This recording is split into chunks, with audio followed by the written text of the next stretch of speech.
साथियों, जंतर मंतर आंदोलन छात्रों के सबसे महत्वपूर्ण विषय को लेकर, पेपर लीक को लेकर, देश का जो युवा है, जो देश का भविष्य है, आज सड़कों पर है, आज पिट रहा है। तानाशाही और हिटलरशाही सरकार के सामने बेबस है। मैं कहना चाहता हूं देश के तमाम युवाओं से, तमाम साथियों से कि जिंदा हो तो जिंदा नजर आओ। केवल सांस लेने को, केवल खाना खाने को जिंदा नहीं कहते। ये लड़ाई है आने वाली पीढ़ियों के भविष्य की। ये लड़ाई है देश के सबसे महत्वपूर्ण विषय, मुद्दे, शिक्षा की। आज सबसे पहले मैं सैल्यूट करता हूं उन तमाम देश के नौजवानों को, छात्रों को, जिन्होंने अपने हक अधिकार के लिए जंतर मंतर पर शांतिपूर्वक प्रोटेस्ट किया। मैं उन 22 क्रांतिकारी जिन युवाओं ने पेपर लीक होने की वजह से अपनी शहादत दी कि एक गूंगी बहरी सरकार जाग जाए और आने वाले बच्चों के साथ ऐसा ना हो। मैं उन तमाम साथियों को जिन्होंने अपने हक अधिकार के लिए, सरकार को जगाने के लिए अपने प्राणों की नौछावर कर दिए, मैं उनको सैल्यूट करता हूं, श्रद्धांजलि देता हूं। और सोनम वांगचुक जी को, जिन्होंने पूरे देश को जगाने का काम किया, वो लड़ रहे हैं, अनशन कर रहे हैं, भूख हड़ताल पर है। आखिर किसके लिए? पूरे देश के युवाओं के लिए, पूरे देश के छात्र छात्राओं के लिए। यह किसी पार्टी का आंदोलन नहीं है, यह किसी वर्ग विशेष का आंदोलन नहीं है, क्योंकि छात्र छात्राएं हर वर्ग, हर जाति, हर समुदाय में हैं। ये सबके भविष्य का, सबके बच्चों के भविष्य का सवाल है। इसलिए हम सबको इसमें आवाज उठानी होगी। इस अन्याय के खिलाफ, इस जुल्म जाति के खिलाफ लड़ो।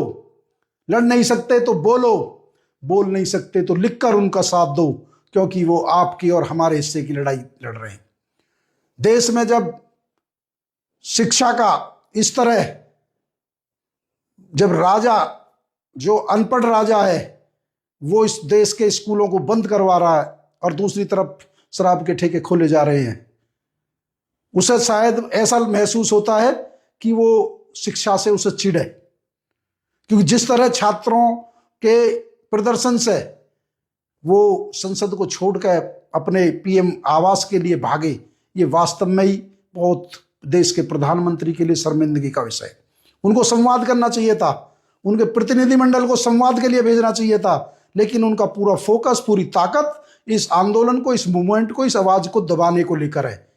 कैसा सबने देखा कि एक रात पहले जहां कोई बिल्डिंग निर्माण नहीं हो रहा था, ट्रक, एक पूरे पत्थरों से भरा हुआ ट्रक खड़ा कर दिया गया, टूटी हुई गाड़ियां वहां प्लांट कर दी गई और सिविल लोगों को सिविल वर्दी में उनके हाथ में डंडे दे दिए गए कि आपको जाकर पत्थर फेंकने, आपको जाकर पिटाई करनी है। अरे इन्होंने तो बहनों को और माताओं को भी नहीं छोड़ा।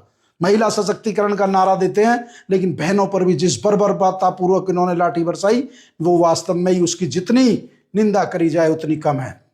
मैं धन्यवाद देना चाहूंगा आजाद समाज पार्टी के राष्ट्रीय अध्यक्ष जी को, और मैं अपने आप पे फक्र और गर्व भी महसूस करता हूं कि मैं उनके साथ काम करने का मुझे मौका मिल रहा है। उनका ही मैं एक क्रांतिकारी सिपाही हूं। पूरे दिन लेकर 9 बजे से और शाम तक तो जंतर मंतर पे साथियों का, युवाओं के लिए लड़े, और फिर रात को बारिश में संसद के बाबा साहब की मूर्ति के नीचे बैठ के अब भी अनशन कर रहे हैं, अब भी लड़ाई लड़ रहे हैं कि ये सरकार जाग जाए, ये सरकार सुन ले। लेकिन ये सरकार जो पूरी तरह से एक हिटलरशाही और तानाशाही पे आ रही है, इसलिए पूरे देश की जनता को जागरूक होने की जरूरत है। जो साथी जंतर मंतर नहीं जा सकते, उनको सोशल मीडिया के माध्यम से सरकार से सवाल पूछने चाहिए, लिखकर पूछने चाहिए, बोलकर पूछने चाहिए, वीडियो बनाकर अपने गांव में हो चाहे क्षेत्र में हो, क्योंकि ये वास्तव में देश के भविष्य का वो है। हम पूरी तरह से, राष्ट्रीय अध्यक्ष जी भाई चंद्रशेखर आजाद जी, हमारी आजाद समाज पार्टी भीम आर्मी पूरी तरह देश के नौजवानों के साथ है, देश के युवाओं के साथ है, उनके इस मुद्दे को साथ है। जब तक इस मुद्दे का निर्णायक हल नहीं निकल जाता, हम हर कदम पर अपने छात्र छात्राओं के साथ हैं। जय हिंद।